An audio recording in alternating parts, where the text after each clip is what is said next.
저희 소나무에서 항상 말씀드리고자 하는 메시지 있죠? 네. 뭔데요? 예, 좋은 일도 나쁜 일도 누가 지은 업이다? 예, 내가 지은 업이다. 이 업을 닦아야 된다. 그래서 항상 세 가지를 말씀드리죠. 기도하고, 그 다음에 복을 짓고, 그 다음에 가장 중요한 게 마음을 잘 사용해야 된다. 이 마음을 잘 써야 된다. 결국 심법이라고 합니다. 무슨 법? 심법. 예, 마음 심자, 마음법이에요. 예, 결국 이 부처님의 팔만대장경의 모든 가르침을 한 글자로 압축시키면 마음 심자가 된다고 합니다. 그러니까 이 기도하고 복을 짓고 이 마음을 잘 쓴다면 여러분들의 나쁜 애구는 점점 소멸할 것이고 여러분들의 행복을 가져다주는 좋은 선업과 공덕의 기운은 널리 증장될 것입니다. 근데 결국 중요한 거는 자기가 수행을 해야 돼요. 무엇을 해야 된다? 자기가 수행을 해야 된다. 자기가 닦고 자기가 수행하는 것이 가장 중요하다는 것을 끊임없이 명심하시길 바랍니다. 과거에 있었던 일이라고 합니다. 오래전에 어느 부잣집에 큰 부잣집에 딸이 하나 태어났다고 합니다. 요 딸이 태어났는데 요 딸이 이제 그 당시에는 여자들이 신식 교육을 받기가 힘들었던 시대인데 일제시대 때 큰 부잣집에 태어나서 좋은 명문대학교를 나오고 그리고 그 당시에 세계 여행도 다녀보고 그리고 아주 좋은 가문의 남자를 만나서 결혼을 하게 되었다고 합니다. 그 결혼해서 이제 조그만 아들까지 낳았는데 그만 6.25 한국전쟁이 터졌대요. 그래서 한국전쟁이 터지면서 남편이 끌려가고 남편은 이제 생사를 알 수 없게 되었다고 합니다. 그러니까 오로지 그냥 믿고 의지하는 건 누구밖에 없었을까요? 예, 아들밖에 없었대. 그래도 다행히 집에 돈이 많아가지고 아들 키우는 데는 큰 어려움은 없었지만 오직 아들만을 바라보면서 유복자라고 하죠. 이 아들 하나를 바라보면서 이 부인이 살아가고 있었다고 합니다. 근데 이 부인 되는 분께서 어느 날 아들이 고등학생이 되었을 때 전화를 받게 됩니다. 아들이 한강에서 친구들과 수영을 하다가 물에 빠져서 익사한 거예요. 그 자리에 으악하고 요 부인, 엄마 되시는 분이 그 자리에서 이제 졸도를 해버립니다. 얼마나 충격이 심하겠어요. 그 아들 하나만 바라보고 살았는데. 그래서 응급처치를 한 뒤에 일단 그 병원에 아들의 시신을 옮겨놓은 영안실에 가서 이제 아들 얼굴을 확인하는 순간 그 자리에서 그만 또 졸도를 해버렸대요. 근데 문제가 생겨요. 정신 이상자가 됐대요. 너무 충격이 심해가지고. 예. 그래서 이제 아들 장례식을 마치고 있는데 정신에 이상이 와가지고 막 머리를 막 봉두난발로 막 풀어헤치고 그냥 길을 지나간 사람도 붙들고 아무개야 어딨냐 이렇게 막 울부짖으면서 막 길을 다녔다는 거예요. 그 집안에서 야 이거 도저히 안 되겠다. 저러다 큰일 난다. 그래서 정신병원에 일단 입원을 시켜놨습니다. 근데 정신병원에 입원시켰는데도 도저히 그 아들을 향한 그 어떤 애정과 그 집착 때문에 자기 머리를 막 벽에다 찍었대요.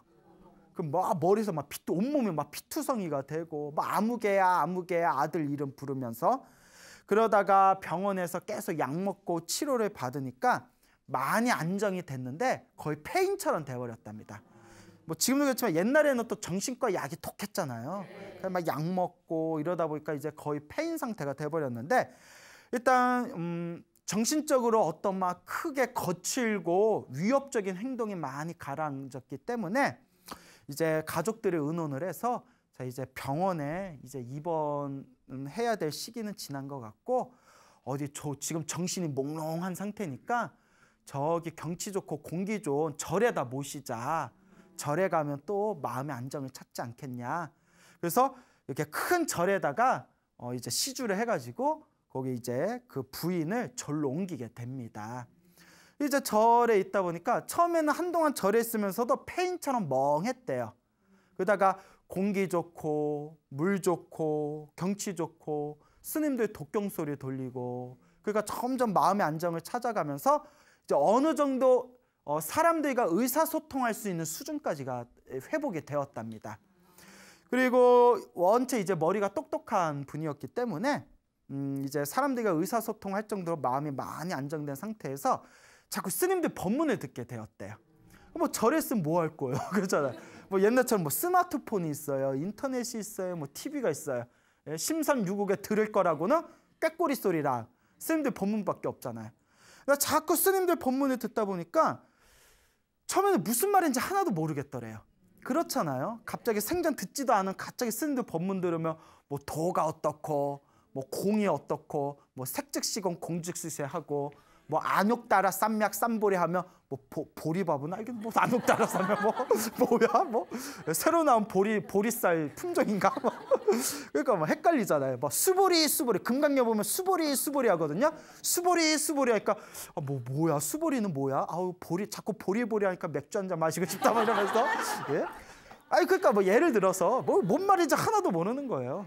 근데 이제 자꾸 이제 듣다 보니까 스님들 이제 인과업보 법문을 듣게 됩니다. 과거 전생에 지은 업은 반드시 이번 생에 받게 되고 이번 생에 지은 업은 좋은 업이든 나쁜 업이든 반드시 다음 생에라도 받게 된다. 내 앞에 펼쳐진 모든 좋은 일도 나쁜 일도 다 내가 지은 업이다. 이런 인과 법문을 자꾸 듣다 보니까 뭐든지 처음에 무슨 말인지 몰라도 자꾸 듣다 보면 귀가 트여요. 그러니까 제가 항상 불교 공부하시는 불자님들이 이런 질문을 많이 하세요. 스님, 불교가 너무 어려워요. 맞아요. 부처님 가르치면 원래 어려워요. 깊이 공부할수록 어려워요. 오죽하면 인도에서는 불교가 사라졌거든요. 천년 전에. 인도 불교가 사라진 가장 큰 이유가 뭐 이슬람 침공 뭐 이런 그러니까 책에 나오기도 하지만 어떤 학자는 불교가 너무 어려워서 사라졌다는 말도 있어요. 불교 교리가 너무 어려워서 민중들의 외면을 받았다. 그만큼 아주 고도의 어떤 철학과 사상과 교리를 담고 있는 게 부처님의 가르침이거든요. 근데 스님 불교 공부하다 보면 너무 어려워요 할 때마다 제가 항상 드리는 말씀이 자꾸 들어라. 뭐 해라? 들어라. 이렇게 들지 말고 예? 아이고 무거워 그러니까 들지 말고 자꾸 들으라고요. 말귀를 못 알아들어. 예? 들으라고. 듣다 보면 어떻게 된다? 귀가 트여요. 그 신기해요. 귀가 트입니다. 자, 그러니까 요 부인도 자꾸 스님들 법문 듣다 보니까 뭐가 트였다? 귀가 트인 거예요. 자꾸 이제 귀가 트이다가 어느 순간에 이렇게 스님도 있고 사람도 있는 데서 법문 듣다가 갑자기 스님 제 전생을 알겠습니다 이러더래요. 스님 제가 전생에 술집 며느리였습니다 이러는 거예요. 그 사람들이 이 여자 또 왜 이러나 이 여자 또 정신 나갔나. 그 사람들이 걱정스러워하니까 가서 뜬금없이 자기가 전생에 술집 며느리였다고 그러니까 진짜라고 하면서 갑자기 사람들 앞에서 버선을 벗어가지고 오른쪽 발에 복숭아뼈 있잖아요. 복숭아뼈를 보여주는데 거기에 빨간 점이 하나 찍혀 있더래요. 빨간 점이. 스님 까마득하게 잊고 있었는데 스님들 법문 듣다가 제가 옛날에 묵혔던 오래전에 잊어버렸던 기억이 떠올랐습니다 이러는 거예요. 그게 무슨 말인고 하니 자기가 엄청나게 큰 부잣집에 이제 아이로 태어났잖아요. 딸아이로 태어났는데 자기가 태어났던 날 저녁에 왜 어수룩한 노인분이 연세 드신 노인분이 이렇게 자기 집 대문 앞에 찾아와서 문을 막 두들기더래요. 그러니까 나가봤더니 누구시오? 나가봤더니 예, 저 지나가는 사람인데 궁금한 게 있어서 왔다고. 혹시 이 집에서 오늘 아이가 태어나지 않았습니까? 이러는 거예요. 아이가 태어났는데 왜 그러시오? 아니 아이가 태어났는데 그런 걸 왜 물어보시오? 하니까 그러면 혹시 오른발 여기 복숭아뼈 있는 밑에 빨간 점 있는지 확인 좀 해달라고 제발 부탁한다고. 우리 같으면 뭐야? 뭐 하고 좀 이상하게 봤을 텐데 옛날 사람들 더 순진하잖아요. 또 정들이 있잖아. 노인.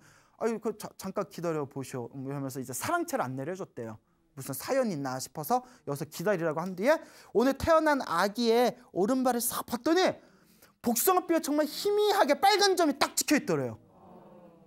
놀래가지고 이제 그 부잣집의 주인 되시는 그 새로 태어난 아이의 이제 할아버지 되시는 분이 이제 할아버지 되는 분이 다 가가지고 그 노인을 만나게 됩니다. 그래, 오늘 아기가 태어난 건 어떻게 알았고, 한 번도 보지 못한 우리 아기에, 오늘 태어난 아기에 그 복숭아뼈 밑에 빨간 점이 있는 건 어떻게 알았어? 그 얘기를 듣고 노인이 대성통곡을 하더래요. 벽을 치면서 막 바닥을 치면서 대성통곡을 하면서 하는 얘기가, 실은 당시 이제 노인이 이제 나이든 이제 자기 부인하고 같이 살고 있는데 아들 하나가 있었대요. 근데 이 아들이 젊었을 때 이제 결혼을 해서 장가를 가서 며느리를 하나 받았는데, 이 아들이 돈 벌겠다고 만주 땅에 가가지고 그만 실종이 돼버렸다는 거예요. 그 행방불명이 된 거예요. 만주 땅에서 살았는지 죽었는지 이제 모르잖아요. 그러니까 이제 요 혼자 남은 요 며느리가, 그러니까 다른 애들 같으면 애도 없겠다, 그냥 제가 할 수도 있는 상황이잖아요. 근데 제가 어머니, 시부모님, 제 부모님처럼 모시겠습니다 하면서 이제 시부모님을, 나이 드신 시부모를 이 며느리가 모시는데 먹고 살 길이 없으니까 술집을 열었대요. 조그만 선술집을 열었는데, 이제 뭐 기본 자금도 없고 가난하니까 술을 팔 때 술에다가 물을 타서 팔았대요. 말 사람들한테 술에다 물을 타서, 그러니까 사기죠. 그래서 물을 타서, 그러니까 이제 마시면 왜 이렇게 밍밍하냐? 아줌마, 여기는 왜 이렇게 술이 밍밍해요? 아이고, 몸에 좋아서 그런 거야. 깨고, 우리 술은 깨고 나면 머리가 안 아파. 그리고 또 사람들 그런가? 막 이러면서.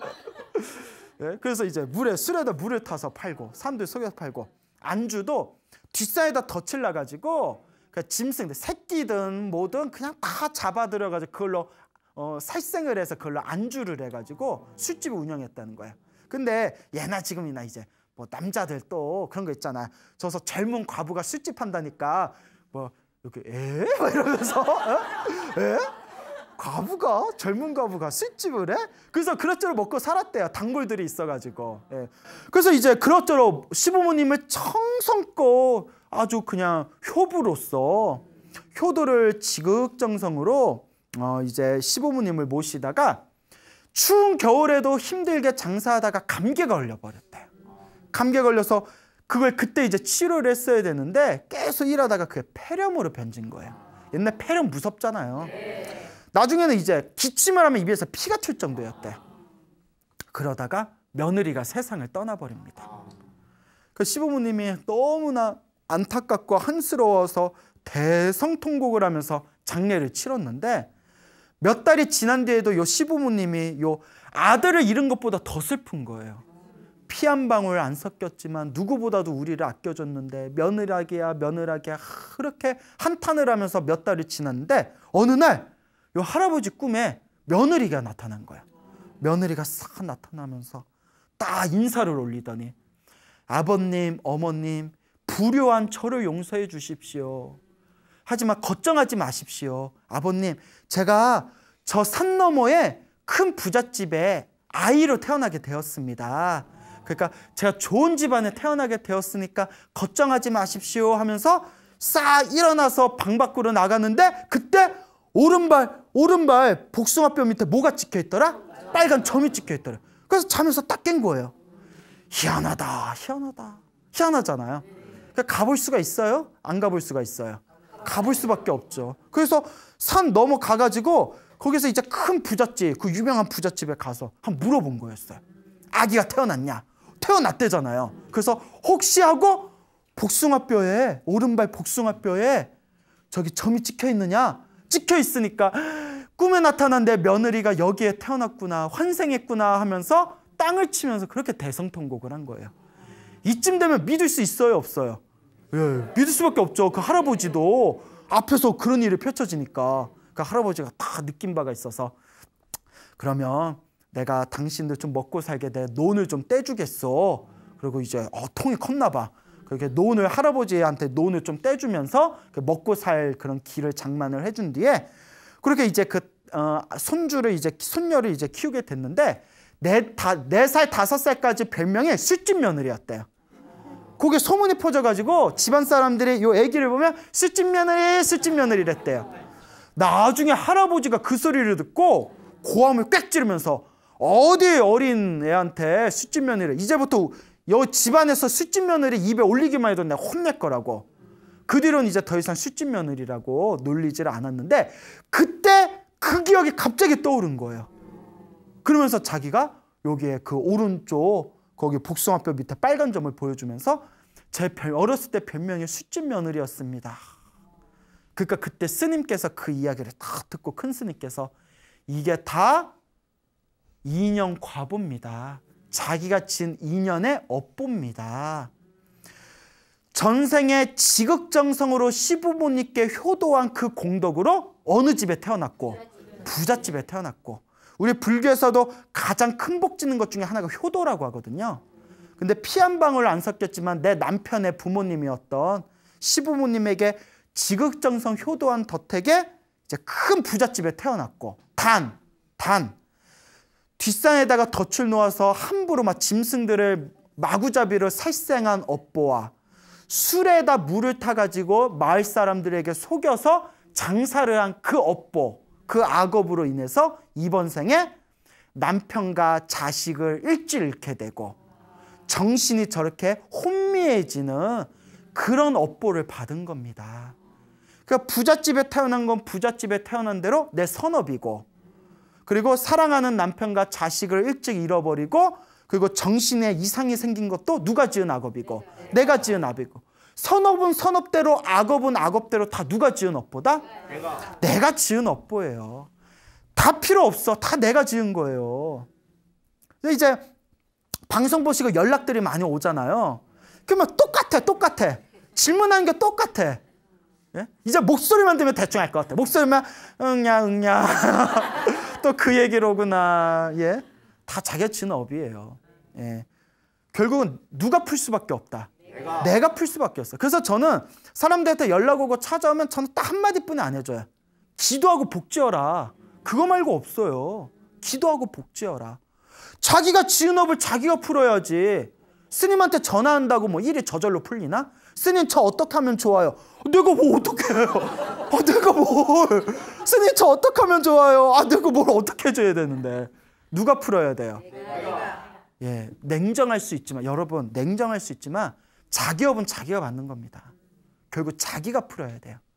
기도하고 복을 지어라. 그리고 평소에 무엇을 잘 써라? 마음을 잘 써라. 굉장히 중요한 겁니다. 아시겠습니까? 네. 자, 그래서 이 이야기를 들으신 그 부인 되시는 분이 무릎을 딱 치면서 전생에 지은 업을 이번 생에 받고 이번 생에 지은 것을 미래 생에 받는다라는 것을 제가 이제는 100% 믿겠습니다. 그리고는 마음이 완전히 회복이 되셨대요. 그리고는 이제 사회에 나오셔서 널리 좋은 일을, 평생 동안 좋은 일을 하셨다라는 그런 아름다운 이야기가 전해지고 있습니다. 그러니까 여러분들의 삶을 한번 보세요. 여러분들 이렇게 살다 보면 좋은 일 생길 때도 있죠. 네. 나쁜 일 생길 때도 있죠. 네. 좋은 일 생기면 와 내가 잘나서 그렇지 뭐 이러고, 나쁜 일 생기면 내 조상이 뭔 짓을 했길래 조상 탓하고. 아니에요. 다 누가 지은 업이다? 내가 지은 업입니다. 이해 가십니까? 네. 내가 지은 업이에요. 누가 풀어야 된다? 네, 반드시 내가 풀어야 된다는 걸 명심하시길 바랍니다. 알겠죠? 네. 머나먼 과거에 있었던 일이라고 합니다. 옛날에 어느 용맹한 장군이 있었대요. 용맹한 대장군이 있었는데, 이 장군, 부귀영화를 누리던 이 장군에게는 눈에 넣어도 안 아프는 아들 삼형제가 있었대요. 어찌나 잘생기고 똑똑하고 힘도 좋은지 사람들이 다들 쑥덕쑥덕대면서 야, 대장군의 씨앗은 다르구나. 저 삼형제도 언젠가 이 나라를 지탱하는 큰 장수가 되겠구나. 그렇게 칭찬이 자자했던 그런 가문의 자랑거리인 삼형제, 아들 삼형제가 있었는데, 어느 날 이 아들이 쑥쑥 자라다가 한날 한시에 이 삼형제가 갑자기 죽어버립니다. 이 삼형제가 갑자기 죽어버려요. 한날 한시에. 이게 웬일이에요. 한 명만 죽어도 난리인데. 삼형제가 그러니까 한날 한시에 갑자기 죽어버리니까 요 장군도 실성을 해버린 거예요.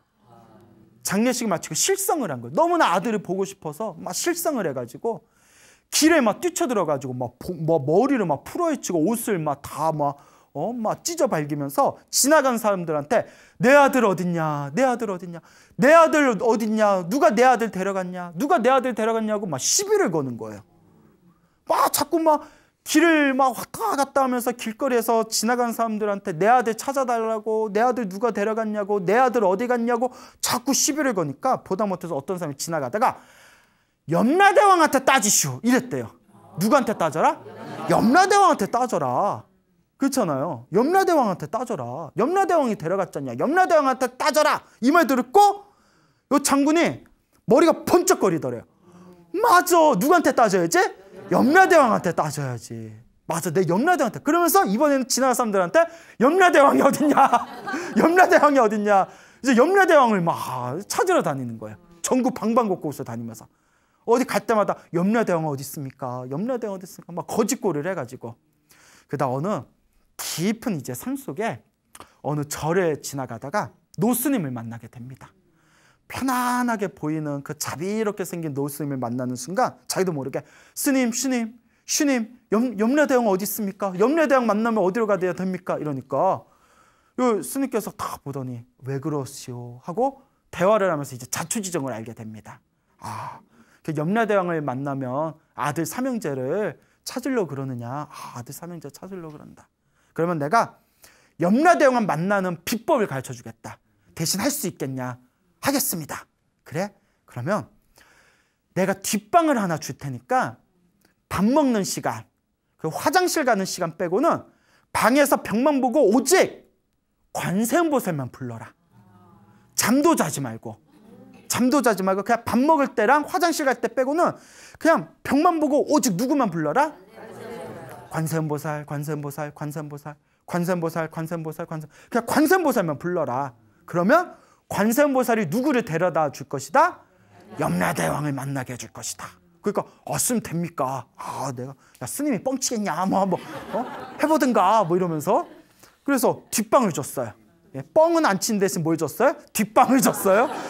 그래서 이제 뒷방에 가서 이제 뻥은 뻥인데 뒷방이야.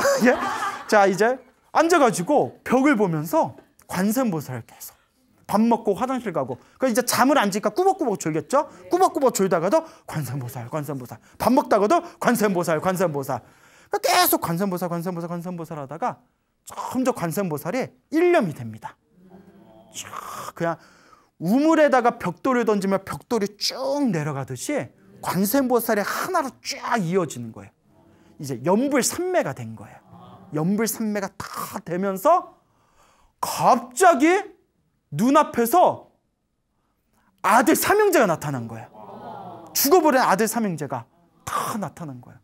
너무 반가워서 벌떡 일어나서 아들아 하고 가니까 이 삼형제가 쪼르르 도망가고 그래서 아들아 하고 또 쫓아가니까 또 쪼르르 도망가고 시골 똥개마냥 개들이 내가 개를 좋아하는데 시골 개들이 사람을 보면 꼬리를 살랑살랑 들어요. 귀엽다 하면 쪼르르 도망가. 맞죠? 시골 그래서 왜 저러지? 또 꼬리를 살랑살랑 흔들어. 그러면 야 하고 또 가면 또 쪼르르 도망가. 그래서 내가 뭐 어쩌라고. 그 아들 삼형제들이 아들아 하면 쪼르르 도망가. 그거 왜 그러지? 그럼 또 저기에 서 있어요. 아들아 하면 또 쪼르르 도망가. 그래서 아들아 왜 그러니 하는데 갑자기 아들 삼형제가 피투성이로 된 병사복을 입고 피투성이가 돼가지고 자기를 노려보는 거예요. 세 명이 순간 깜짝 놀라서 장군이 왜 그러지? 하고 깜짝 놀라다가 자기도 모르게 옛날 기억이 떠오른 거예요. 과거에 한창 이 장군이 젊었을 적에 나라에 큰 전쟁이 터집니다. 큰 전쟁이 터져가지고 근데 이 전쟁이 오랫동안 지속된 거예요. 끝날 줄 모르고 몇 년 동안 지속되다 보니까 막 탈영병들이 속출을 합니다. 그러다가 그날따라 또 누가 탈영을 했대요. 붙잡았는데 삼형제였던 거예요. 삼형제가 탈영을 해다 걸린 거예요. 군법이 무섭잖아요. 삼형제한테 왜 탈영을 했느냐 했더니 멀리 나이 드신 노모가 홀로 계시는데 못 본 지 너무 오래돼서 너무 걱정돼가지고 어머니 얼굴 한번 보고 오려고 했을 뿐입니다. 용서하소서. 군법에 따라서 너희들을 처형하겠다. 그 삼형제가 부들부들 떨면서 서로 자기 잘못이니까 서로 형제들이 서로 저마다 자기가 대신 죽을 테니까 나머지 형제들을 살려달라고 서로 저마다 애원을 하는 거예요. 형은 내가 맏형이니까 장남이니까 내가 책임질 테니까 내 아우 둘을 살려주십시오. 또 막내는 내 막내인 내가 죽을 테니까 우리 형 2명을 살려주십시오. 또 가운데는 가운데대로 제가 책임질 테니까 우리 위로는 형하고 아우는 살려주십시오. 그렇게 간절하게 빌었는데 이 삼형제를 모두 다 목을 쳐버립니다. 3명 다. 그리고 얼마 지나지 않아서 전쟁이 끝나게 돼요. 그리고 당당하게 개선장군으로 집안에 이제 집으로 돌아오게 됐는데 집에 돌아오고 나서 얼마 되지 않아서 연달아서 아들 삼형제를 낳았던 거예요. 순간 그때 눈물을 흘면서 살려달라고 했던 그 삼형제의 목을 쳤는데 그 삼형제가 뭐하러 내 자식으로 왔구나? 복수하러 왔구나. 빚 받으러 왔구나. 이게 중요한 거예요. 뭐 받으러 왔구나? 빚 받으러 왔구나. 그때 자기도 모르게 관세음보살 미안합니다. 잘못했습니다. 죄송합니다. 부디 저를 용서해 주십시오 하고 막 뜨거운 물을 막 피눈물을 막 흘렸대요. 그러니까 관세음보살 대성통곡을 하면서 연부를 했더니 그 피투성이 삼형제의 모습이 점점 희미하게 사라져 버리더라. 그리고 딱 정신을 차려봤더니 자기가 방에서 혼자서 눈물을 주르륵 흘리고 있었던 거예요. 그래서 이제 방 밖으로 나와가지고 노스님께 갑니다. 노스님께 다 삼배를 드리면서 스님 이제 알겠습니다. 염라대왕과 받아야 할 계산에 다 마쳤습니다. 이제 평생 빚 갚는 마음으로 살겠습니다 하면서 이제 그 절에 남아서 평생 동안 수행하면서 일체 중생들의 행복을 축원하고 발언하면서 평생토록 수행정진하였다라는 그런 이야기가 전해지고 있습니다. 여러분, 사람은 죄 짓고는 못 살아요. 우리 뉴스나 신문 같은 데 보면 정말 흉악한 얘기들 많잖아요. 특히 권력과 부귀를 가진 사람들이 부끄러운 줄도 모르고 흉악한 짓들을 하잖아요. 그러면서 당장은 뭐 지들이 우리를 어떻게 건드릴 건데 이런 거 있잖아요. 죄 짓고 못 살아요. 다음 생에라도 반드시 받습니다. 부처님 말씀은 거짓이 없어요. 반드시 다음 생이라도 남의 눈에 눈물 흘리게 한 거 다음 생에 반드시 자기가 피눈물 흘리게 됩니다. 다 자기 업보예요. 무슨 말인지 알겠죠? 네. 그러니까 여러분 우리 죄 짓고 살지 맙시다. 알겠죠? 네. 그래서 항상 살아가면서 좋은 일이 생기면 아이고 내가 전생에 나쁜 짓을 많이 해가지고 지금 빚 갚나 보다. 그러니까 빚을 갚는 마음으로 살아가셔야 돼요.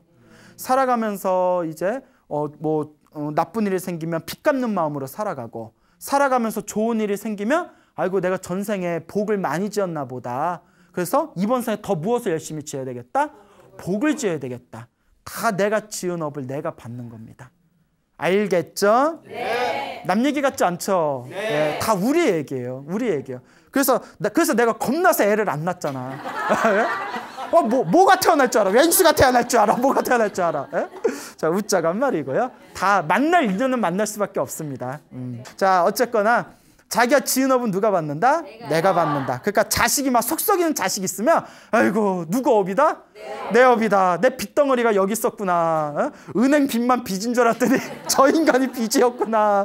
예, 빚 갚는 마음으로 사시길 바랍니다. 절대 피할 수 없습니다. 저기 중국에 양주라는 지방이 있어요. 이렇게 양주 말고 양주 말고 발렌타인 뭐 이런 거 말고 양주 땅이라는 곳이 있어요. 양주, 상주, 양주에 어마어마한 큰 부자 상인이 있었대요. 어마어마한 부자 상인이 있었는데 이 부자가 죽으면서 아들에게 가보를 물려줍니다. 가보가 뭐였냐면 저울이에요. 저울. 물건재는 저울. 그런데 이 저울을 주면서 우리 집안이 부자가 된 비결이 여기 있다. 비밀이 여기 있다. 이 저울은 섬세하게 조작을 하면 사람들 눈에는 무겁게 보이지만 실제로는 가볍게 물건을 잴 수가 있고, 또 조작을 하면 사람들 눈에는 가볍게 보이지만 실은 무겁게 잴 수가 있다. 뭔 얘기인지 알죠? 그러니까 저울을 조작할 수 있는 거예요. 그걸로 돈을 벌었던 거예요. 차세 이익을 남겨가지고. 이걸로 우리 집안이 큰 부자가 된 거다. 그러니까 저울로 보면 100g으로 보이지만 실제로는 200g이고, 또 조작을 하면 거울로 보면 200g이지만 실제로는 100g이고, 그렇게 조작을 하는 저울을 주면서 이게 우리 집안이 부자가 된 비법이니까 이걸 갑오로 잘 남겨라. 그리고 아버지가 세상을 떠납니다. 장례식을 잘 마쳐요. 근데 이 아버지 되는 분이 평생 사람들 속이면서 장사를 했지만 자식 농사는 잘 졌나 봐요. 아들이 장례식이 끝나고 그 갑오를 보고 우리 아버지께서 평생 사람을 속여가지고 재산을 읽었는데 자식인 내가 어떻게 이걸로 또 돈을 벌겠냐 하고 그걸 불에다 태워버립니다. 참 자식이 잘났어요. 반듯하죠. 우리 같으면 이야 이걸로 얼마나 남길까? 우와 이거 좋아 이러면서 이거 하나 더 못 만드나? 뭐 이럴 수 있잖아요. 그걸 불에 태워요. 불에 태우는 순간 파란 뱀이 연기 속에서 피어오르는 환상을 보게 됩니다. 순간 이상하다. 파란 뱀. 여보, 파란 뱀 보셨어요? 그러니까요. 파란 뱀이 싹 이렇게 피어오르는 환상을 봐요. 그 저울을 불태우면서.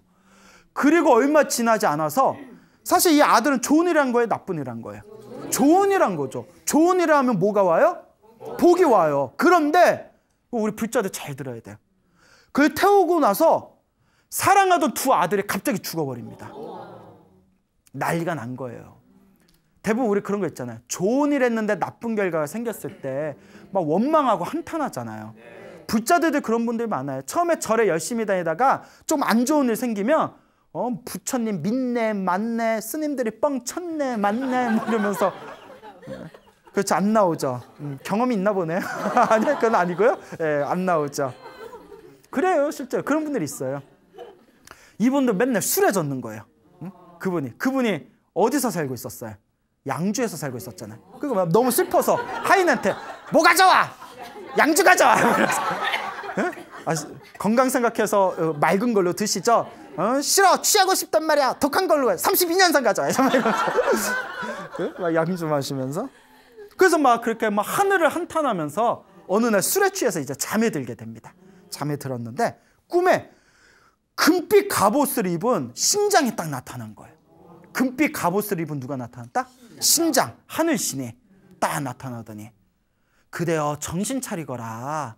내 그대에게 할 말이 있어서 내가 나타났노라. 그 꿈에서 깜짝 놀라서 무슨 일로 그러십니까? 너네 아버지가 그 저울로 사람을 속여서 수많은 재산들을 불렸을 때 그 뒤에서 얼마나 많은 선량한 사람들이 눈물을 흘리지 않았겠냐. 하늘에서 옥황상제가 그걸 보시고 너무나 괘씸하게 여겨서 너의 집안을 망치려고 악신, 무슨 신? 악신 둘을 불러가지고 너네 집안에 보냈던 것이다. 그게 누구로 태어난 거야? 아들로 태어난 거예요. 악신 둘을. 나중에 악신 둘을 보내서 너희 집안의 아들로, 자손으로 태어나서 너희 집안을 망치려고 했던 것이다. 그런데 다행히 네가 진심으로 하늘에 참회하고 사죄하는 마음으로 아버지의 잘못을 빌면서 그 저울을 불태웠기 때문에 옥황상제가 너의 마음을 가엾게 여겨서 그 너의 집안을 망치려고 보낸 악신 둘을 다시 불러들인 것뿐이다. 그러니 너무 원망하지 말아라. 얼마 지나지 않아 너네 집안에 다시 아들 둘이 태어날 텐데 그 아들 둘이 너의 집안을 크게 빛낼 것이다. 그러니 양주 좀 끊어라 이러면서 술 좀 작작 마셔라 이러면서 꿈에서 싹 사라지셨더래요. 그러니까 이 얘기를 듣고 하늘이시여, 제가 하늘의 뜻을 몰랐습니다. 그리고 계속 이제 평생 동안 좋은 일을 하면서 항상 좋은 일을 하면서 아들 둘을 얻었는데 나중에 그 아들 둘이 큰 벼슬자리를 얻어 그 집안, 그 가문을 크게 빛냈다라는 그런 불교 설화가 전해지고 있습니다. 여러분 믿습니까? 네. 예, 이와 같이 여러분 중요한 게 있습니다. 당장에 좋은 일을 해서 나쁜 일이 생겼다고, 당장 좋은 일을 해서 또 좋은 일이 생겼다고, 혹은 당장 나쁜 짓 했는데 또 좋은 일이 생겼다고, 당장 눈앞의 결과에 일일비하면 된다 안 된다? 안 된다. 절대 안 됩니다. 인과 업보예요. 이번 생에 안 받으면 언제라도 받는다? 다음 생에라도 받아. 그래서 제가 우리 불자 여러분들에게 목이 터지라고 항상 가르쳐드리는 메시지가 있어요. 열심히 기도하고 복을 지었는데도 나쁜 일이 생기면 크게 받을 거 어떻게 받는 거다? 작게 받는 것이다. 그러니 당장의 결과에 일일비하지 말고 부처님의 가르침을 믿고 오로지 수행하고 정진하고 기도하고 복짓고 마음을 잘 쓰는 이 마음 공부를 해라라고 항상 신신당부합니다. 그러니까 여러분 꼭 명심하시기 바랍니다. 기도하면 허투루 사라진다 안 사라진다? 안 사라집니다. 기도한 힘은 허투루 안 사라져요. 기도 열심히 했는데 나쁜 일이 생기는 거는 크게 받아야 할 업보를 작게 받은 거예요. 그러니까 기도하다가 나쁜 일이 생기면 아이고 업장소멸했다. 무슨 말인지 알겠죠? 네. 기도 열심히 했는데 다리를 삐걱해가지고 만약에 다리가 부러졌다. 아이고 목이 부러질 업보였는데 다리가 부러졌다. 너무 오버인가? 예. 그런 식으로 좀 이해를 잘 하셨으면 좋겠어. 알겠죠? 그래서 부처님의 인과 업보를 믿고 자신의 업을 잘 닦아나가시기 바랍니다. 또 내가 경험상 불자분한테 이런 얘기하면 귀로는 맞아 이러면서 또 집에 가면 이 시끼 저 시끼 시베리아 럭스키 이러면서 원래 상태로 다 돌아가더라고. 이게 마음 공부가 안 돼서 그래. 맞습니까? 예, 그래요. 그러니까 여러분들 잘 닦아나가시길 바랍니다. 자, 또 마지막으로 재미난 이야기 또 해드리겠습니다. 중국 당나라 고종시대 때 있었던 일이라고 합니다. 당나라 고종 때 큰 벼슬을 하던 사람 중에 이교위라는 관리가 있었다고 합니다. 이름이 뭐라고요? 예, 이교위라는 관리가 있었는데 이교위라는 관리가 먼 지방으로 출장을 가게 됐대요. 그래서 먼 지방으로 롤롤랄라 이렇게 출장을 갔는데 출장을 가서 저기에 큰 돼지 한 마리가 사지가 묶여가지고 이제 멱을 따이기 일보 직전인 거예요. 그 돼지가 살려달라고 꽥꽥거리는데 꽥꽥 뭐 이러잖아. 꽥꽥. 너무 불쌍해서 나무 아미타불 다음 생엔 좋은 몸 받아라고 이교위가 이렇게 연부를 해줬대요. 연부를 다 해줬는데 그날 밤 이제 꿈을 꿨답니다. 꿈을 꿨는데 꿈에 웬 할머니가 싹 나타나더니 나는 네 외할머니다. 오래전에 세상에 떠난 네 외할머니인데 내가 돼지로 태어났다. 오늘 네가 만나서 연부를 해준 돼지가 바로 나다. 그러니까 꿈에서 이교위가 할머니 어찌다 돼지로 태어났어요. 이러니까 너네 엄마가 시집을 갔는데 네 아버지가 일찍 세상을 떠나는 바람에 네 엄마가 너무 먹고 살 게 없어가지고 나한테 찾아와서 사정사정 쌀을 구워 갔는데 그때 내가 아들 집에 얹혀 있으면서 그러니까 이교위의 삼촌 되겠죠? 아들 집에서 살면서 아들 몰래 쌀을 네 어미한테 갖다 줬다. 그 쌀을 주인 허락 없이 아무리 아들이지만 아들이 벌어서 만든 쌀이잖아요. 주인 허락 없이 쌀을 빼돌린 업보로 내가 그 빚을 갚기 위해 돼지로 태어났다. 손주야 나 좀 구해다오. 꿈에서 깨자마자 후다닥 돼지 잡는 데 갔더니 다행히 돼지가 멱이 안 따인 거예요. 그래서 오늘 따려고요? 큰 돈을 줘서 돼지를 이제 살려내서 절에다 맡겨놓습니다. 스님들한테 요 돼지 좀 맡아주십시오 부탁을 한데 이제 출장 나온 거니까 집에 가서 엄마한테 얘기를 해요. 엄마가 깜짝 놀라면서 내가 네 어렸을 때 먹고 살기 힘들어서 돌아가신 네 외할머니한테 내가 쌀을 구워온 게 우리만 아는 비밀인데 그걸 네가 꿈에서 꿨단 말이냐. 안 믿을 수가 없잖아요. 그러니까 이교의 엄마가 부랴부랴 그 돼지를 맡겨놓은 절에 딱 가가지고 돼지를 보는 순간 돼지를 부둥켜 안고 어머니 하면서 대성통곡을 하더래요. 그래서 이제 요새 같으면 믿어야 되나 말아야 되나. 옛날 사람들 순진했잖아요. 그 돼지를 집에다 모셔놓고 아주 지극정성으로 잘 키웠는데 3년 후에 돼지가 세상을 떠났다라는 내용이 거의 중국의 그 책에 보면 나온다고 합니다. 그러면서 이 이야기가 중요한 거예요. 에휴, 내 아들 창고에 있는 쌀을 내 딸한테 주는 건데 뭐 그게 무슨 업보가 되겠느냐. 냉정하게 보면 된다 안 된다? 예, 안 되는 겁니다. 왜 안 될까요? 아들도 아들이 벌어서 만든 쌀이잖아요. 그러니까 주인이 누구예요? 내 아들이지만 아들의 허락을 받아야 되는 거예요. 이만큼 인과 업보가 무서워요. 슬슬 찔리는 분들이 있을 거예요. 이 방송 보고. 아이씨요 이거. 어? 내가 우리 엄마한테 할 말이 있어. 어렸을 때 어유 귀엽다고 이렇게 막 이렇게 용돈 주시잖아요. 세뱃돈. 그 엄마가 맡아놓을게 해놓고 그 뒤로 소식이 없어. 그 돈이 어디 갔는지. 근데 나중에 한번 여쭤볼 거야. 그 돈 어쨌는지. 자, 돈 계산 정확히 해야 됩니다. 뭔 얘기인지 알죠? 그게 다 뭐가 된다? 빚이 된다. 업보가 된다라는 걸 명심하시길 바랍니다. 그러니까 여러분 항상 이번 생에 빚을 갖는 마음으로 여러분들의 복을 차곡차곡 잘 닦는 그런 마음을 수행하는 진정한 불자가 되시기를 간곡하게 말씀드리는 바입니다. 알겠죠? 네. 여러분 행복해지고 싶습니까? 네. 행복한 삶을 창조하고 싶습니까? 네. 복을 지으십시오. 선업을 지으십시오. 공덕을 쌓으십시오. 복과 선업과 공덕의 힘이 여러분들을 진정한 행복의 길로 이끌어 줄 것입니다. 오늘 여기서 마치겠습니다. 소중한 나 무한 행복!